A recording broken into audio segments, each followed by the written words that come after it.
कि मुश्किल है सफ़र, माना कि मुश्किल है सफ़र पर सुन ओ मुसाफिर, माना कि मुश्किल है सफ़र पर सुन ओ मुसाफिर, अगर कहीं तू रुका, अगर कहीं तू रुका तो मंजिल आएगी ना फिर, अगर कहीं तू रुका तो मंजिल आएगी ना फिर, कदम कदम मिलाए जा, गगन गगन झुकाए जा, और रख फैसला और कर फैसला, रख हौसला और कर फैसला कि तुझे वक्त बदलना है, रुकना ना तो बंदिया, चल बंदिया और राह पे चल बंदिया। तो आज हम यहीं से क्लास की शुरुआत करेंगे, क्लास 10th का चैप्टर नंबर 1 केमिस्ट्री, रासायनिक अभिक्रिया एवं समीकरण। रासायनिक अभिक्रिया एवं समीकरण की चर्चा इंट्रोडक्शन क्लास की बात करें तो पार्ट 1 में हम लोग पढ़ चुके थे। इस पार्ट में हम लोग ये पढ़ेंगे कि रासायनिक अभिक्रिया के प्रकार कौन कौन से प्रकार है, और उस प्रकार को एक्सप्लेनेशन करेंगे, एक्सप्लेन करेंगे कि रासायनिक अभिक्रिया के प्रकार जो हैं वो किस तरह का अभिक्रिया है। तो चलिए हम शुरुआत करते हैं बिना किसी देरी के। रासायनिक अभिक्रिया के प्रकार में सबसे पहले अभिक्रिया की बात करें तो सबसे पहला अभिक्रिया अगर हम लें तो संयोजन अभिक्रिया। संयोजन अभिक्रिया को हम लोग इंग्लिश में कहते हैं कॉम्बिनेशन रिएक्शन। कॉम्बिनेशन बोले तो कंबाइन करना यानी कि जुड़ना, कॉम्बिनेशन रिएक्शन। इस रिएक्शन में होता क्या है, संयोजन अभिक्रिया यानी कॉम्बिनेशन रिएक्शन। इस संयोजन अभिक्रिया में होता क्या है कि संयोग करता है। संयोजन मीन्स संयोग करना, मतलब योग होना, मतलब जुड़ना। जिस रासायनिक अभिक्रिया में दो या दो से अधिक पदार्थ जुड़े और जुड़ करके एक ही पदार्थ का निर्माण करे, मतलब जो उत्पाद का निर्माण करता है मात्र एक उत्पाद का निर्माण करता है, अगर ऐसा अभिक्रिया है तो ऐसे अभिक्रिया को हम लोग नाम देते हैं संयोजन अभिक्रिया। संयोजन से पता क्या चलता है, संयोग करना बोले तो जुड़ना। इसी को अगर आप इंग्लिश में देखें तो कॉम्बिनेशन रिएक्शन बोले तो कंबाइन करना, मतलब जुड़ना। क्या जुड़ना, तो पदार्थ, दो या दो से अधिक पदार्थ का जुड़ना, जुड़ करके एक ही पदार्थ बनाना। जैसे एग्जांपल से आपको हम समझाते हैं, जैसे कार्बन और ऑक्सीजन, कोयले का जलना, ये क्या है, कोयले का जलना। जब कार्बन और ऑक्सीजन रिएक्शन करता है तो ये कार्बन डाइऑक्साइड बनाता है। आपने देखा कि कार्बन एक अलग पदार्थ, ऑक्सीजन एक अलग पदार्थ, दोनों जोड़ा तो एक ही पदार्थ का निर्माण कर रहा है, कार्बन डाइऑक्साइड। उसी तरह से आप फिर देखेंगे जल का बनना, हाइड्रोजन और ऑक्सीजन जब रिएक्शन करता है, हाइड्रोजन एक अलग पदार्थ, ऑक्सीजन एक अलग पदार्थ, यहाँ पे दो अलग अलग पदार्थ जुड़ रहे हैं और जुड़ने के बाद जो बनाएगा एक ही पदार्थ बनाएगा जिसको कहते हैं जल। ये क्या है, संयोग कर रहा है, एक ही पदार्थ का निर्माण कर रहा है जुड़ करके, तो ये एक तरह से संयोजन अभिक्रिया है। और भी एग्जांपल ले सकते हैं, जैसे कैल्शियम ऑक्साइड। कैल्शियम ऑक्साइड जिसको बोलते हैं बिना बुझा हुआ चूना, बिना बुझा हुआ चूना को हम लोग कैल्शियम ऑक्साइड से डिनोट करते हैं।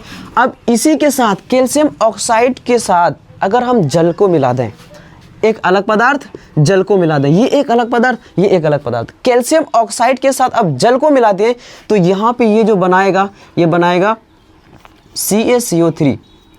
कैल्शियम ऑक्साइड को के साथ अगर हम जल मिलाते हैं तो कैल्शियम हाइड्रोक्साइड बनता है। क्या बनता है, कैल्शियम हाइड्रोक्साइड बनता है। आपने ये क्या देखा कि दो अलग पदार्थ था, ये एक अलग पदार्थ, ये एक अलग पदार्थ, दो पदार्थ आपस में जुड़ा तो एक ही पदार्थ बना रहा है कैल्शियम हाइड्रोक्साइड, जिसको हम लोग बुझा हुआ चूना कहते हैं। आपने देखा होगा कि जब घरों की सफ़ेदी कराया जाता है, घरों में पुताई कराया जाता है, तो सबसे पहले जो वहाँ पे कैल्शियम ऑक्साइड है और कैल्शियम ऑक्साइड के साथ डब्बा खोल के कैल्शियम ऑक्साइड के साथ जल मिलाया जाता है और घोलने के बाद वो जो बनता है वो फॉर्म वो जो रूप होता है कैल्शियम हाइड्रोक्साइड बनता है, जिसको हम लोग बुझा हुआ चूना कहते हैं। हम लोग जो बाजार से खरीद के लाते हैं घरों में पेंट कराने के लिए, वो क्या लाते हैं, कैल्शियम ऑक्साइड। उसके साथ किसको मिक्स करते हैं, जल को मिक्स करते हैं। जब दोनों मिक्स होता है तो वो क्या बनाता है, कैल्शियम हाइड्रोक्साइड। जब इसका हम लोग पुताई करते हैं घरों पे, दीवारों पे, तो दीवारों पे पुताई कराने के बाद ये कैल्शियम हाइड्रोक्साइड फिर ये हमारे आसपास के वातावरण से, हमारे आसपास के पर्यावरण से कार्बन डाइऑक्साइड गैस से अभिक्रिया करते हैं।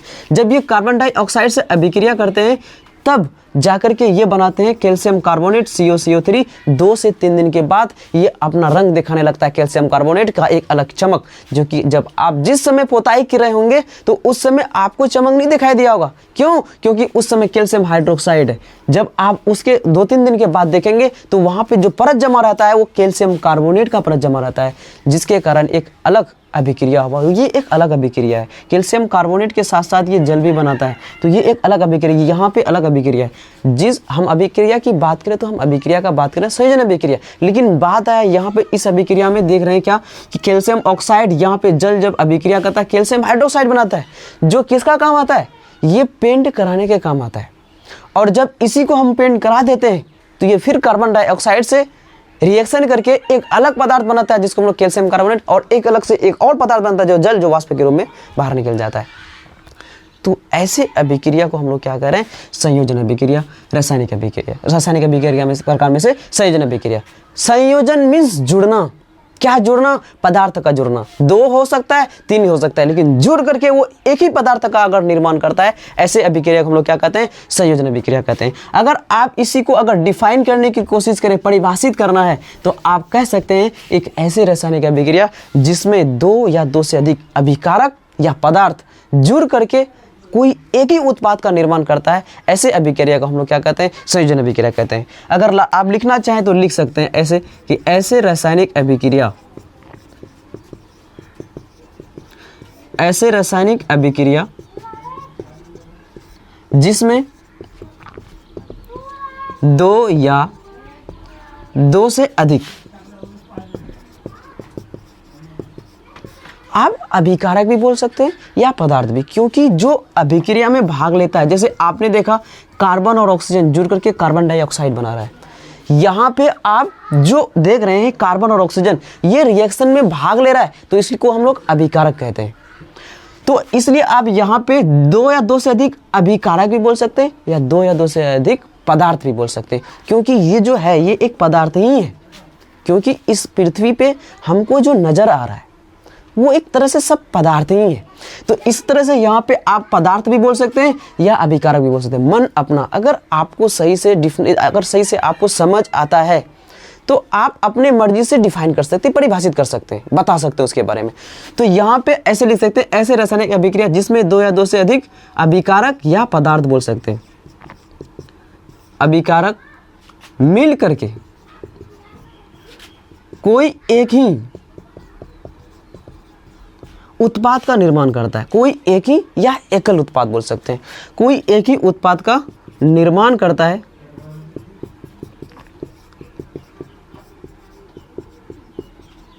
उसे संयोजन अभिक्रिया कहते हैं।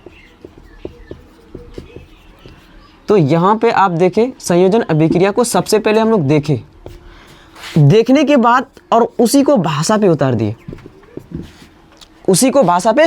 दिए, आपने देखा अगर आपको एग्जाम में लिखना है तो आप इस भाषा को लिख सकते हैं, ऐसे करके उदाहरण भी दे सकते हैं। जैसे यहाँ पे कार्बन और ऑक्सीजन, कार्बन डाइऑक्साइड, जैसे आपने देखा था बुझा हुआ चूना, बिना बुझा हुआ चूना को आपने जल के साथ मिक्स किया तो वहाँ आपको रिजल्ट के रूप में क्या मिला था?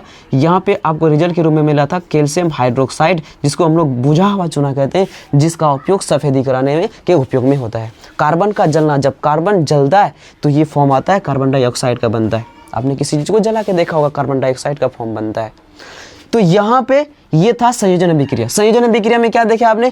जिस रासायनिक अभिक्रिया में 2 या 2 से अधिक पदार्थ या अभिकारक जुड़ करके कोई एक ही उत्पाद का निर्माण करता है, कोई एक ही उत्पाद या कोई एक ही पदार्थ भी बोल सकते हैं, जरूरी नहीं कि यहाँ पे उत्पाद, क्योंकि ये एक पदार्थ ही है, ये एक पदार्थ ही है कि कोई एक ही पदार्थ का निर्माण करता है या एक ही उत्पाद का निर्माण करता है।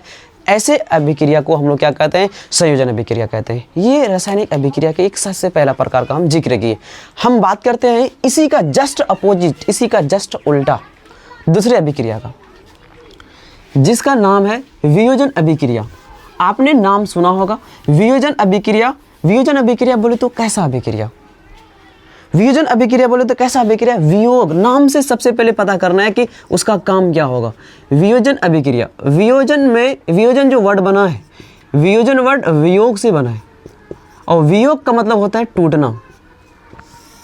वियोजन की बात करें तो वियोग से मिलकर के बना है ये, और वियोग का मतलब होता है टूटना। क्या टूटना? कोई पदार्थ टूटना और टूट करके अलग अलग रूपों में बट जाना, उसी को हम लोग कहते हैं, ऐसे अभिक्रिया को हम लोग कहते हैं वियोजन अभिक्रिया। जिस अभिक्रिया में कोई बड़ा यौगिक टूटे और टूट के अलग अलग सरल यौगिक में बट जाए, ऐसे अभिक्रिया को हम लोग क्या कहते हैं? वियोजन अभिक्रिया कहते हैं। जैसे एग्जाम्पल के तौर से समझते हैं, जैसे एक है कैल्शियम कार्बोनेट। कैल्शियम कार्बोनेट बोले तो क्या? संगमरमर। आपने देखा होगा जब हम लोग कैल्शियम ऑक्साइड का जल के साथ अभिक्रिया कराए थे, कैल्शियम ऑक्साइड बोले तो बिना बुझावा चूना, जो घरों में पेंट करने के लिए जो कलर आता है, जो चूना आता है, तो उसको जल के साथ मिक्स किए थे तो कैल्शियम हाइड्रोक्साइड। और जब कैल्शियम हाइड्रोक्साइड दीवार में पेंट कर दिया जाता है तो उसके साथ साथ वो कार्बन डाइऑक्साइड रिएक्शन करता है तो वो कैल्शियम कार्बोनेट का फॉर्म होता है। और वो कैल्शियम कार्बोनेट रियलिटी में क्या है? एक संगमरमर का सूत्र है। और ये जो सफेदी पेंट करते हैं तो वो एक तरह संगमरमर का रूप बन जाता है, वो जो परत हो जाता है, जो चमक देता है, वो संगमरमर का रूप है। तो कैल्शियम कार्बोनेट संगमरमर का सूत्र होता है। जब आप संगमरमर के सूत्र, जैसे कैल्शियम कार्बोनेट एक बड़ा यौगिक है, क्योंकि कैल्शियम, कार्बन और ऑक्सीजन तीनों मिलकर के एक बड़ा यौगिक बनाए, जिसको हम लोग क्या कहते हैं? कैल्शियम कार्बोनेट कहते हैं। जब इस कैल्शियम कार्बोनेट पदार्थ को अगर आप हीट देते हैं, मतलब उष्मा देते हैं, गर्म करते हैं, ठीक है, तो आपको यहाँ पे क्या मिलेगा कि कैल्शियम ऑक्साइड अलग बन जाएगा और CO2 गैस अलग बना देगा। यहाँ से ये कैल्शियम कार्बोनेट जब हीट देते हैं तो ये टूटता है, और टूटने के बाद ये कैल्शियम ऑक्साइड अलग, कार्बन डाइऑक्साइड अलग बना रहा है। आपने क्या देखा कि बड़ा यौगिक टूटा, और बड़ा यौगिक टूटने के बाद कैल्शियम और अलग अलग सरल यौगिक में बढ़ गए। ये क्या है? इस तरह के अभिक्रिया को हम लोग कहते हैं वियोजन अभिक्रिया, क्योंकि बड़ा यौगिक टूट के अलग अलग यौगिक में बढ़ गए। ऐसे ही अभिक्रिया को हम लोग क्या कहते हैं? वियोजन अभिक्रिया कहते हैं। इसी तरह से आप और भी कई सारा रिएक्शन देख सकते हैं। इसी तरह का आप एग्जाम्पल और भी ले सकते हैं, लेकिन आपको हम यहाँ पे पहले परिभाषित करवा के दिखाते हैं कि कैल्शियम कार्बोनेट कैसे टूटा और अलग अलग यौगिक में बटा। ये जो टूटने वाली अभिक्रिया है, ब्रेकअप बोले तो एक जगह से कोई साथी को अलग अलग टुकड़ों में बांट देना, किसी के प्यार मोहब्बत को ठुकरा देना, ये क्या है? एक वियोजन है। इसको क्या कहेंगे? वियोजन। अगर अभिक्रिया की बात करें तो ऐसे अभिक्रिया क्या कहलाएगा? वियोजन अभिक्रिया। अब इसी को आप डिफाइन करना चाहें तो आप अपनी भाषा के अनुसार इसको परिभाषित कर सकते हैं। कैसे? जब किसी रासायनिक अभिक्रिया में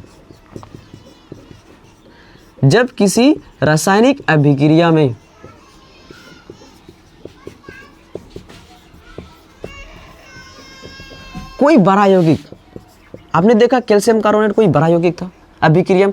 जब किसी रासायनिक अभिक्रिया में कोई बड़ा यौगिक टूटकर अलग अलग सरल यौगिक में बढ़ जाते हैं, अलग अलग सरल यौगिक में बढ़ जाते हैं। ये आपके एग्जाम में अगर आपको लिखना है, ये रियलिटी में अगर बात करें हम अगर हम देखें इसको एग्जाम के नज़रिए से, तो संयोजन और वियोजन बड़ा महत्वपूर्ण रखता है अपने आप में, क्योंकि संयोजन और वियोजन कई बार एग्जाम पे रिपीट हुए। हम बिहार बोर्ड की बात करते हैं तो इसलिए हमारे लिए इम्पोर्टेंट भी, इसलिए इसको समझ भी लेना है और एग्जाम में लिखना कैसे वो भी देख लेना है। तो बड़ा यौगिक टूटकर अलग अलग सरल यौगिक में बट जाते हैं, ऐसे रासायनिक अभिक्रिया को वियोजन अभिक्रिया कहते हैं।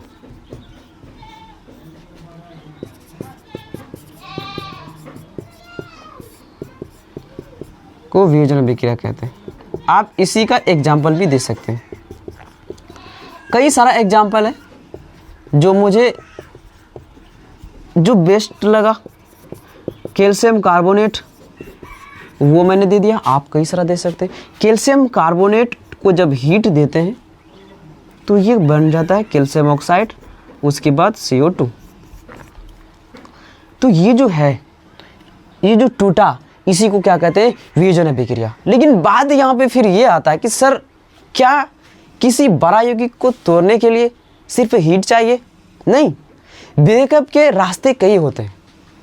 ब्रेकअप के रास्ते कई होते हैं। उसी तरह से वियोजन अभिक्रिया, वियोग करने के लिए, किसी बड़ा यौगिक को तोड़ने के लिए कई रास्ते हैं। किसी का दिल टूटा है, उस दिल टूटने के कई रीजन हो सकते हैं। हो सकता है उसके जोड़ी में कोई बाधा देने वाला कोई इंसान हो सकता है, जो उसके जो साथी थे उसको हिट किया होगा कि वो तुम्हारे लिए परफेक्ट नहीं है, उसको मैंने कहीं और देखा है। हो सकता है इसको हिट कर दिया जिसके कारण ब्रेकअप हो गया। उसी तरह से ये भी अभिक्रिया है। अभी दिखाएंगे कि रासायनिक वियोजन अभिक्रिया की कौन कौन से प्रकार से वियोजन होता है। दूसरा, वियोजन यानी कि दिल टूटने के और भी तरीके दूसरे हो सकते हैं। क्या तरीके हो सकते हैं? कहीं कोई अलग झलक नजर आ गया होगा जिसकी प्रकाश बहुत ज़्यादा हाई, मतलब चमक ज़्यादा, तो हो सकता है कि सामने वाले जो दिखाई दे पुराने वाले से या पहले वाले से ज़्यादा बेहतर दिखाई दे। तो रास्ते ऐसे भी भटक जाते हैं, वियोजन ऐसे भी हो जाता है, दो साथी टूट जाते हैं, हाईलाइट वाले को ज़्यादा पसंद। तीसरा ये भी हो सकता है कि जोड़ी के बारे में पता चल गया होगा, प्यार के बारे में पता चल गया होगा किसी अपने फैमिली को कि ये तुम्हारे लिए सही नहीं है, डंगाई हो गया होगा, पिटाई हो गया होगा, जिसके कारण ये भी रास्ता भटक गया होगा कि नहीं अब तो हमको छोड़ना ही पड़ेगा। तो तरीके तीन है ब्रेकअप के। जिस तरह से तरीके तीन, उसी तरह से वियोजन करने के भी तरीके तीन। वियोजन बोले तो क्या? ब्रेकअप। तो ब्रेकअप के भी तीन तरीके, वियोजन के भी तीन तरीके, यानी कि किसी पदार्थ, किसी बड़े यौगिक को तोड़ने के तीन तरीके। और वो कौन सा तीन तरीका है अभी हम लोग देखेंगे।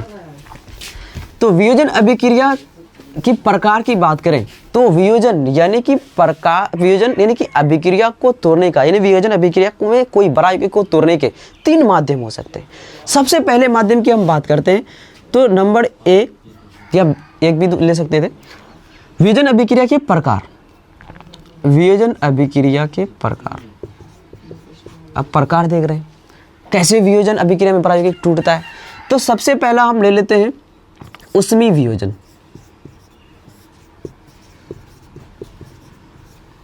आपने नाम सुना तो इसका काम नजर आ जाना चाहिए। उष्मी वियोजन बोले तो कैसा वियोजन? जिस अभिक्रिया में उष्मा देने के बाद, यानी कि हीट देने के बाद कोई बड़ा यौगिक टूटता है, मतलब वो हीट से टूटा, इसलिए उसका नाम क्या पड़ गया? उष्मी वियोजन। जिस अभिक्रिया में कोई बड़ा यौगिक हीट देने के बाद, यानी कि उष्मा देने के बाद वो वियोग हो जाता है, बड़ा यौगिक टूट जाता है, ऐसे अभिक्रिया को हम लोग क्या कहेंगे? उष्मी वियोजन अभिक्रिया। जिस अभिक्रिया में उष्मा के द्वारा कोई बड़ा यौगिक टूटता है और टूट के अलग अलग यौगिकों में बढ़ जाते हैं, ऐसे अभिक्रिया को हम लोग क्या कहते हैं? उष्मी वियोजन। जैसे एग्जांपल से समझिए, जैसे मैंने लिया कैल्शियम कार्बोनेट, हमने इसको हीट दिया बोले तो उष्मा दिया, ये क्या बन जाता है? Calcium oxide plus carbon dioxide. बड़ा यौगिक हीट देने के बाद टूटा तो ये कैसा अभिक्रिया हो गया? उसमें वियोजन अभिक्रिया हुआ, क्योंकि हीट देने के बाद ये टूटा। उसी तरह से हम बात करें दूसरा तो प्रकाशी वियोजन। प्रकाशी वियोजन क्या है? कोई नया झलक मार दिया। जैसे एग्जांपल के तो किसी की दोस्ती में दरार पैदा करना है, कोई गर्लफ्रेंड बॉयफ्रेंड है, उसकी दोस्ती पे दरार पैदा करना है, तो किसी अच्छे वाले को उसके सामने ला के रख दीजिए, भटक जाएगा वो, क्योंकि प्रकाश किसी पे चमक अगर है तो कम से कम चमक वाले को छोड़ ही दिया जाता है। वही कहानी यहाँ पे है। प्रकाशी वियोजन में क्या होता है कि जब प्रकाश किसी बड़े यौगिक पर पड़ता है, सूर्य के प्रकाश या कोई भी प्रकाश, तो वो टूटता है। सूर्य के प्रकाश पड़ा तो वो टूटता है और टूटने के बाद अलग अलग सरल यौगिक में बढ़ जाते हैं। जैसे हमने देखा सिल्वर क्लोराइड AgCl, 2AgCl लिख लेते हैं। ये क्या होगा? यहाँ पे जब हम सूर्य का प्रकाश देंगे तो क्या होगा? ये टूटेगा, 2Ag + Cl2 बना देगा। प्रकाश देने के बाद अभिक्रिया टूटा। किससे टूटा? प्रकाश देने के बाद टूटा। इसलिए ये कैसा अभिक्रिया है? प्रकाशी वियोजन अभिक्रिया है, क्योंकि प्रकाश देने के बाद कोई बड़ा यौगिक टूटता है, इसलिए इसको क्या कहेंगे? प्रकाशी वियोजन अभिक्रिया।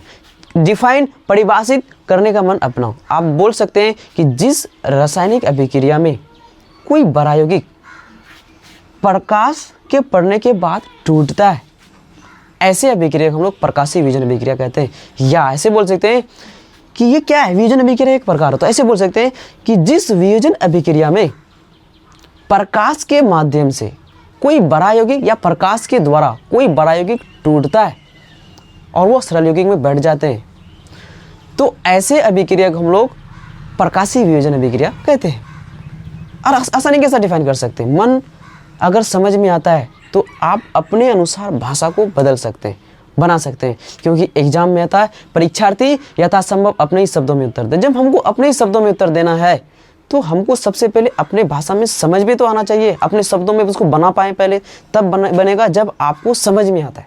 तो पहले समझना है, तब अपने आप भाषा बनेगा। उसी तरह से और हम बात करें वियोजन करने का, मतलब किसी बड़ा यौगिक को तोड़ने का एक और तरीका है जिसको हम लोग कहते हैं वैद्युत वियोजन अभिक्रिया। किसी बड़ा यौगिक को तोड़ना है तो वैद्युत यानी कि बिजली यानी कि करंट देकर के भी आप तोड़ सकते हैं। बड़ा यौगिक टूट सकता है। करंट बोले तो कुटाई पिसाई मार पीट। अगर कोई दो दोस्त बात कर रहा है, बॉयफ्रेंड गर्लफ्रेंड, वहाँ पे दोनों को लगा कि नहीं गार्जियन को कि अच्छा नहीं है जोड़ी, तुम लोग हट जाओ, तो वहाँ पे घरों पे कुटाई पिसाई या मारपीट जो है क्या करता है, एक दूसरे को ब्रेकअप करवा देता है। ऐसे अभिक्रिया की तरह से वैद्युत वियोजन हो रहा है। उसी तरह से इसी तरह से संयोजन अभिक्रिया में का भी एक प्रकार है वैद्युत वियोजन। इसमें क्या होता है, जैसे कोई बड़ा यौगिक है H2 जल, अगर हम इस पे इलेक्ट्रिसिटी देते हैं यानी कि बिजली देते हैं तो क्या होता है, यहाँ पे ये टूटता है, हाइड्रोजन अलग और ऑक्सीजन अलग हो जाता है। हाइड्रोजन अलग और ऑक्सीजन अलग हो जाता है। ये क्या था, वैद्युत वियोजन था, क्योंकि इलेक्ट्रिसिटी वैद्युत देने के बाद, विद्युत धारा देने के बाद बड़ा यौगिक टूटा और टूटने के बाद अलग अलग यौगिक में बढ़ गए। ऐसे अभिक्रिया को हम लोग क्या कहते हैं, वैद्युत वियोजन अभिक्रिया कहते हैं। मैंने ये प्रकार आपको वैद्युत वियोजन अभिक्रिया के प्रकार आपको मैंने बताया। आप इसको अगर डिफाइन करना चाहें तो आप अपनी मर्जी से कर सकते हैं। जो देख रहे हैं कि उसमें वियोजन में क्या होता है कि जिस अभिक्रिया में कोई बड़ा यौगिक ऊष्मा देने के बाद टूटता है, तो ऐसे अभिक्रिया को हम लोग उसमें वियोजन अभिक्रिया कहते हैं। या वियोजन अभिक्रिया का एक ऐसा प्रकार जिसमें ऊष्मा देने पर कोई बड़ा यौगिक टूटता है, ऐसे अभिक्रिया को हम लोग क्या कहते हैं, उसमें वियोजन अभिक्रिया। दूसरा प्रकाशीय वियोजन, वियोजन अभिक्रिया का एक ऐसा प्रकार जिसमें कोई बड़ा यौगिक सूर्य के प्रकाश की उपस्थिति में टूटता है, तो ऐसे अभिक्रिया को हम लोग क्या कहते हैं, प्रकाशीय वियोजन अभिक्रिया कहते हैं। उसी तरह से वैद्युत वियोजन एक ऐसे अभिक्रिया या एक वियोजन अभिक्रिया का एक ऐसा प्रकार, दोनों में से कुछ भी बोल सकते हैं, जिसमें बड़ा यौगिक विद्युत के द्वारा अलग अलग भागों में बढ़ जाते हैं या टूट जाते हैं। ऐसे अभिक्रिया को हम लोग क्या कहते हैं, वैद्युत वियोजन अभिक्रिया कहते हैं। इस तरह से आप डिफाइन कर सकते हैं और लिख सकते हैं एग्जाम में। चलिए अब उसके बाद दूसरी अभिक्रिया की बात करते हैं।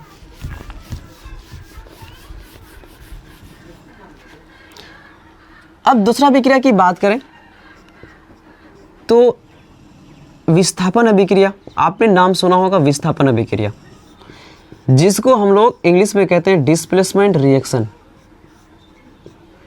विस्थापन अभिक्रिया डिस्प्लेसमेंट रिएक्शन, डिस्प्लेस करना मतलब किसी के स्थान में परिवर्तन हो जाना। किसी का स्थान कोई ले लेता है तो वो विस्थापन हो गया, मतलब डिस्प्लेस हो गया। नाम से काम, नाम से उसका अकल और सकल सब दिखाई देने लगता है किसी का भी। तो इस तरह से आप देख रहे हैं क्या लिखा हुआ, विस्थापन अभिक्रिया बोले तो स्थापित कर देना। यानी कि कब स्थापित होता है, जब कोई बड़ा किसी भी मान लीजिए अभिक्रिया पे, जैसे एग्जांपल से ही समझा देते हैं, जैसे कॉपर सल्फेट कोई विलयन है, कॉपर सल्फेट कोई एक विलयन है जिसमें कॉपर और सल्फेट मिला हुआ है, एक घोल है। उस घोल के साथ हमने क्या मिला दिया, आयरन मिला दिया Fe। अब यहाँ पे क्या होगा, कॉपर सल्फेट के विलयन में हमने आयरन के कोई टुकड़े को, आयरन के टुकड़े को हम मिला दिया, मैंने लोहा को हम मिला दिया उस पर। तो उसमें होगा क्या कि आयरन सल्फेट, कॉपर सल्फेट से यहाँ पे जो सल्फेट लगा हुआ है और जो कॉपर है, ये क्या है, यहाँ पे आपने देखा है कि सक्रियता की श्रेणी यानी कि तत्वों की जो सक्रियता श्रेणी है, इसमें से आपने ये देखा होगा कि आयरन ज़्यादा मजबूत है कॉपर से, कॉपर से ज़्यादा आयरन मजबूत है। तो क्या करेगा, आयरन इसको धक्का दे करके भगा देगा और इसके साथ ये संबंध बनाएगा। तो Fe के साथ कौन जुड़ेगा, SO4, और मारेगा ये लात धक्का और ये कॉपर को अलग स्थापित कर देगा, विस्थापित कर देगा, डिस्प्लेस कर देगा। इसीलिए इस अभिक्रिया का नाम क्या पड़ गया? विस्थापन अभिक्रिया। जिस अभिक्रिया में कोई बड़ा यानी कि अधिक क्रियाशील जो पदार्थ है वो कम क्रियाशील पदार्थ को विस्थापित कर देता है। जैसे आयरन अधिक क्रियाशील पदार्थ था, कॉपर कम क्रियाशील पदार्थ था, तो यहाँ पे आयरन जो है कम क्रियाशील पदार्थ कॉपर को विस्थापित कर दिया सल्फेट से। इसीलिए इस अभिक्रिया को हम लोग क्या कहेंगे? विस्थापन अभिक्रिया कहेंगे। जिस अभिक्रिया में कोई अधिक क्रियाशील पदार्थ कम क्रियाशील पदार्थ को विस्थापित कर देता है, तो ऐसे अभिक्रिया को हम लोग क्या कहते हैं? विस्थापन अभिक्रिया कहते हैं। मुझे लगता है आपको समझ में आया। सक्रियता की श्रेणी कि कौन ज़्यादा अधिक क्रियाशील और कौन कम क्रियाशील, तो आपको एक आप यानी देख सकते हैं किताब में भी आपका लिखा होगा सक्रियता की श्रेणी, या याद भी कर सकते हैं। एक ट्रिक है, कैटरीना ने कार मांगा अल्टो जैन फिर भी क्यों मिला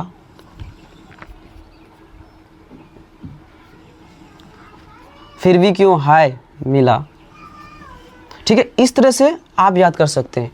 तो कैटरीना से के सोडियम यानी कैटरीना ने से सोडियम, कार से सी ए, कैटरीना ने कार मांगा अल्टो जैन फिर भी क्यों हाय मिला सिल्वर ऑडी। सिल्वर ऑडी बोले तो एजी, ऑडी बोले तो सोना। ये सक्रियता की श्रेणी है। सबसे अधिक जो सक्रिय है यहाँ पे, सबसे अधिक क्रियाशील जो है पोटेशियम के, उसके बाद सोडियम, कैल्शियम, मैग्नीशियम, इस तरह से ये सक्रियता की श्रेणी है। आपने अभी देखा होगा कि यहाँ पे कुछ छोटा कार मांगे अल्टो जैन फरारी FE।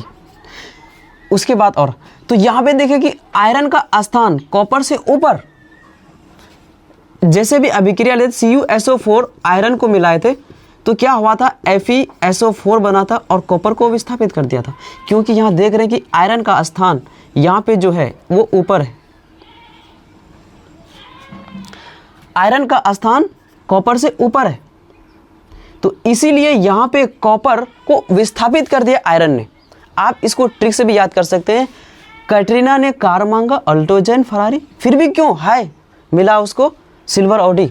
इस तरह से आप याद कर सकते हैं। सही सक्रियता की श्रेणी, जो सबसे ऊपर है वो ज़्यादा सक्रिय है, जो सबसे नीचे सोना वो सबसे कम क्रियाशील। आपने देखा होगा सोना को, सोना जल्दी क्रिया नहीं करता किसी से, इसीलिए बहुत दिनों तक उसका चमक बना हुआ रहता है। इसीलिए तो वो महंगा है, क्योंकि उसके चमक हमेशा बरकरार है, अपने चमक को कभी खोता जल्दी नहीं है वो। इसीलिए वो कम क्रियाशील है, क्योंकि किसी से जल्दी क्रिया ही नहीं करता। अगर क्रिया करता, किसी से एक्शन करता, तो उसके अंदर चमक नहीं रहता। तो आपने ये देखा विस्थापन अभिक्रिया को। आप इसी को अगर आप डिफिनेशन बनाना चाहें, परिभाषित करना चाहें, तो आप कैसे करेंगे कि जिस रासायनिक अभिक्रिया में, या ऐसे रासायनिक अभिक्रिया, मन अपना लेकिन भाषा अच्छा होना चाहिए, जिस रासायनिक अभिक्रिया में कम क्रियाशील पदार्थ को अधिक क्रियाशील पदार्थ या कम क्रियाशील तत्व भी बोल सकते हैं, क्योंकि आयरन कॉपर को जो विस्थापित किया, आयरन कॉपर ये सब क्या है? एक तत्व है। तो आप यहाँ पे तत्व का भी यूज करते हैं, जरूरी नहीं पदार्थ, और वो पदार्थ के ही अंदर आता है, इसलिए हम पदार्थ यूज कर रहे हैं। जिस रासायनिक अभिक्रिया में कम क्रियाशील पदार्थ को अधिक क्रियाशील पदार्थ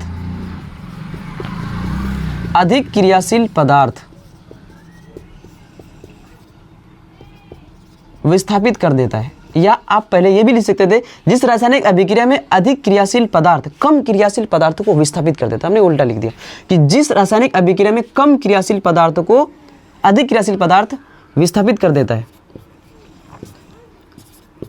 ऐसे रासायनिक अभिक्रिया को विस्थापन अभिक्रिया कहते हैं।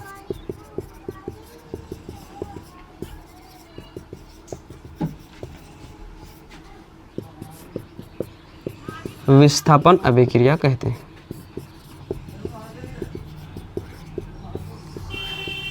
आप एग्जाम्पल ले सकते हैं, कई सारा एग्जाम्पल ले सकते हैं। जैसे हमने अभी लिया, जिसको हमने समझाया आपको कि जब कॉपर सल्फेट उसके विलयन में हम लोग आयरन डालते हैं तो ये क्या बन जाता है, आयरन सल्फेट और कॉपर को विस्थापित कर देता है। यहाँ पे सक्रियता की श्रेणी में जो कॉपर का स्थान है वो आयरन से नीचे है। अधिक क्रियाशील की बात करें तो कॉपर कम क्रियाशील और अधिक क्रियाशील आयरन है। इसलिए यहाँ पे क्या करेगा कि आयरन क्या करेगा, सल्फेट के साथ मिल जाएगा और कॉपर को धक्का दे देगा, तो जिसके कारण कॉपर से आयरन सल्फेट बन गया और कॉपर को विस्थापित कर दिया। ये जो अभिक्रिया का प्रकार देखिए, इस अभिक्रिया के प्रकार को हम लोग कहते हैं विस्थापन अभिक्रिया। आपको सक्रियता की श्रेणी आपको याद करना है, वो ट्रिक से याद कर सकते हैं। कैटरीना ने कार मांगा, ऑल्टो जेन फरारी, फिर भी हाई क्यों मिला, सिल्वर ऑडी। तो इस तरह से कैटरीना से के बोले तो पोटेशियम, ने से आपने क्या याद रखना है, सोडियम, मांगा से याद रखना है मैग्नीशियम। ठीक है, इस तरह से आप याद कर सकते हैं। उसके बाद आगे हम रिएक्शन की बात करें तो आगे रिएक्शन कौन सा रिएक्शन, तो आगे अगर हम रिएक्शन की बात करें, यहाँ पे आपको रिएक्शन क्या मिलेगा, उभय विस्थापन अभिक्रिया। इसी को हम लोग कहते हैं द्विविस्थापन अभिक्रिया या डबल डिस्प्लेसमेंट रिएक्शन। उभय विस्थापन अभिक्रिया, उभय विस्थापन अभिक्रिया क्या है, आपको भी पहले लाइफ से रिलेटेड अगर हम रिलेट करें, जिंदगी से इसको रिलेट करें, आपने भी देखा कि पाकिस्तान की जो सीमा हैदर है वो इंडिया घुसा और इंडिया का जो अंजू है वो पाकिस्तान जा पहुंचा। सेम उसी तरह का कहानी ये उभय विस्थापन अभिक्रिया में। आपने देखा कि इंडिया के पास कौन था, तो अंजू थी, पाकिस्तान के पास कौन थी, सीमा हैदर थी।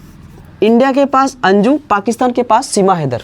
दोनों ने क्या किया, दोनों ने अदला बदली कर लिया, आदान प्रदान कर लिए।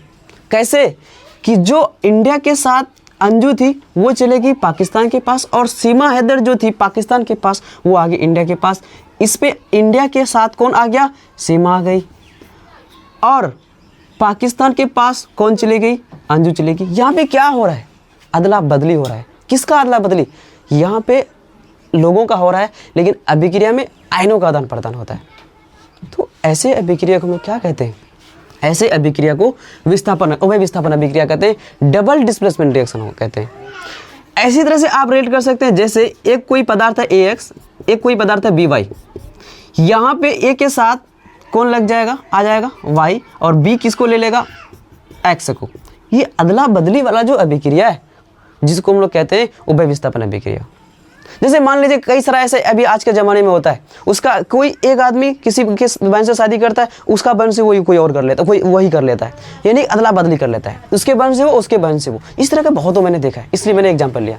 तो ये क्या है, ये एक तरह से उभय विस्थापन अभिक्रिया है। समझ में रहा है कि नहीं, उभय विस्थापन अभिक्रिया है ये। ठीक है, तो इसी तरह से आप इसको एग्जाम्पल में आप अगर लेना चाहें, जो आपका केमिकल है, कौन सा ऐसे केमिकल है जिसके से क्या होता है, देखिए आप, जैसे Na2SO4 सोडियम सल्फेट एक अलग अभिक्रिया है।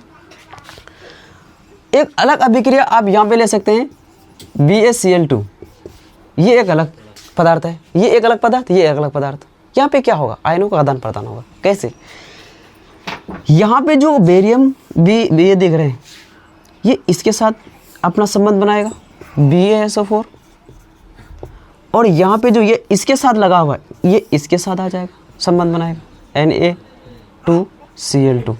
ये अदला बदली हो गया। कैसा अभिक्रिया, आदान प्रदान होगा। तो ऐसे अभिक्रिया को हम लोग क्या कहेंगे, उभय विस्थापन अभिक्रिया, क्योंकि डबल आयनों का आदान प्रदान हो गया, इसलिए इसको क्या कहते हैं, डबल डिस्प्लेसमेंट रिएक्शन, बोले तो उभय विस्थापन अभिक्रिया या द्विविस्थापन अभिक्रिया। आप इसी को अगर आप परिभाषित करना चाहें तो कर सकते हैं कि जिस रासायनिक अभिक्रिया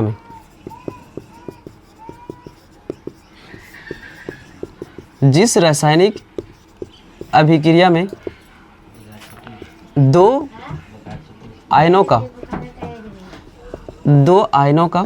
अभी आपने देखा दो आयनों का आदान प्रदान हो, जिस रासायनिक अभिक्रिया में दो आयनों का आदान प्रदान होता है ऐसे अभिक्रिया को उभय विस्थापन अभिक्रिया कहते हैं। उभय विस्थापन अभिक्रिया कहते हैं। जैसे एग्जाम्पल की बात करें हम, तो आपने देखा कि Na2SO4 एक अलग कोई पदार्थ है, उस पर बेरियम क्लोराइड के साथ मिला देते हैं तो क्या बनता है कि Na2 ये इस Cl2 के साथ अपना रास्ता लेता है, अपने साथ संबंध बनाता है, यानी कि Na2 और ये जो है इसके साथ BaSO4 बनाता है और ये जो है इसके साथ अपना संबंध बनाता है Na2Cl2, 2NaCl2 ये भी बोल सकते हैं। ये जो अभिक्रिया है ये क्या है? उभय विस्थापन अभिक्रिया। आपको एग्जाम्पल यानी कि एग्जाम में ऑब्जेक्टिव को अगर समझना है, ऑब्जेक्टिव को सही से टिक करना है, आंसर सही करना है, तो आपको अभिक्रिया पहचानने के लिए आना चाहिए। क्योंकि आज के समय पे क्वेश्चन का लेवल अब होने वाला है और होगा भी, क्यों ना हो। सिलेबस बहुत छोटा और क्वेश्चन कई बार रिपीट हो चुके हैं कोई एक ही क्वेश्चन, इसलिए क्वेश्चन का लेवल अब हो सकता है, इसलिए आपको डीप में पढ़ना है। तो आपको ये देखना है उभय विस्थापन अभिक्रिया, क्योंकि अगर हमारा लक्ष्य, मेरा टारगेट अगर ऊपर है तो हमको डीप में पढ़ना ही है, चाहे एग्जाम में आए या नहीं आए। तो इसीलिए आपको पढ़ना है, समीकरण को बचाना है। इस तरह का समीकरण एक नहीं कई सारा समीकरण देखना है, प्रैक्टिकली भी। तो अभी आपको मैंने थ्योरी दे रहा है तो आपको इसको समझना है कि उभय विस्थापन अभिक्रिया है क्या, कि जिस रासायनिक अभिक्रिया में आयनों का आदान प्रदान हो रहा है। जैसे आपने देखा सीमा हैदर, उसके बाद मैंने अंजू का अदला बदली देखी इंडिया और पाकिस्तान के साथ, इंडिया के साथ वो आ गई और पाकिस्तान के साथ, इंडिया और पाकिस्तान में क्या हो गया? आयनों का आदान प्रदान हो गया। ऐसे अभिक्रिया को हम लोग क्या कहेंगे? उभय विस्थापन। ये घटना उभय विस्थापन है। ये जो घटना हुआ पाकिस्तान की सीमा इंडिया के पास और इंडिया की अंजू वो पाकिस्तान के पास चले गया, ये दोनों के बीच आयनों का आदान प्रदान हो गया। ऐसे अभिक्रिया क्या है? एक तरह से उभय विस्थापन अभिक्रिया है। उसके बाद और भी कुछ अभिक्रिया बचा हुआ, जैसे एग्जाम्पल के तौर पर हम बात करें, उष्मा के आधार पर दो अभिक्रिया होता है, उष्माक्षेपी, उष्माशोषी। और उसके बाद ऑक्सीजन के अनुसार देखा जाए, ऑक्सीजन की वृद्धि के अनुसार तो दो, एक है ऑक्सीजन में वृद्धि होता है जिसको उपचयन या ऑक्सीकरण कहते हैं, एक और है जिसको कहते हैं ऑक्सीजन में जिसका ह्रास होता है और हाइड्रोजन का वृद्धि होता है अवकरण, जिसको हम लोग अपचयन कहते हैं। तो इन अभिक्रियाओं का जिक्र हम नेक्स्ट वीडियो में करेंगे। इस वीडियो में हम लोग यही तक रखेंगे कि आपने अभी दो चीज़ बाकी है। इस अभिक्रिया की बात करें तो अभिक्रिया में से क्या क्या बाकी है कि आपको उष्मा के आधार पर दो अभिक्रिया पढ़ना है, उष्माक्षेपी और उष्माशोषी क्या होता है पढ़ेंगे नेक्स्ट वीडियो में। दूसरा, ऑक्सीजन की वृद्धि के अनुसार देखा जाए तो दो, एक है उपचयन जिसको ऑक्सीकरण कहते हैं, दूसरा क्या है? अपचयन जिसको कहते हैं अवकरण, उसका भी जिक्र करेंगे। बहुत साफ आसान है, बिल्कुल लल्लू है, उसी तरह से हम लोग देखेंगे। यहाँ तक मैं उम्मीद करता हूँ आपको समझ में आया होगा। आज का वीडियो यहीं तक रखते हैं।